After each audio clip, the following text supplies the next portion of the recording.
రెండవది గమనించండి, కీర్తన 23:1 ప్రభువే నాకు కాపరి.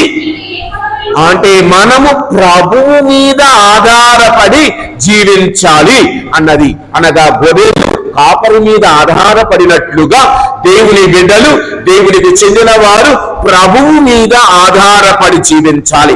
యోహాను సువార్త 10:27 ఒక్కసారి చూద్దాం. అవి ఆ స్వరాన్ని వింటాయి. నా గొర్రెలు నా స్వరమును వినును, అవి నన్ను ఎరుగును. అనగా ఎవరైతే క్రీస్తు, నాకు చదివాము కదా దర్శన గ్రంథం 1:3 ఈ గ్రంథములోని విషయంలో ఎవరైతే ఆలకిస్తారో, ఈ మాటలను ఎవరైతే వింటారో, క్రీస్తు స్వరముతో వచ్చిన ఈ మాటలను ఎవరైతే వింటారో వారందరూ ఆయనతోనే నడుస్తారు. ఇక 4వ విషయం యోహాను సువార్త అదే అధ్యాయములో, ప్రియ సహోదరి సహోదరులారా గమనించండి, 28వ ఏమని పలుకుతూ ఉన్నది,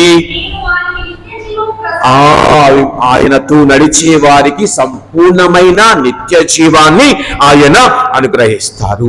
గమనించండి, అందుకే గొర్రెలు మత్తయి సువార్త 10:16 ఒక్కసారి చూద్దాం.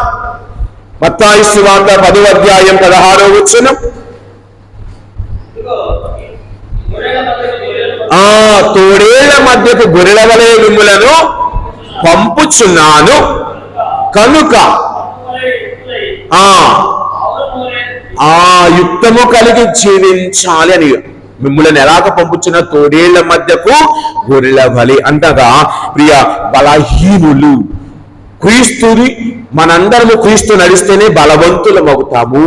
మనంతగా మనము జీవించలేము. కావున మనందరం ఆయనతో నడవాలి అని ఆయన వాక్యము సెలవిస్తూ ఉంది.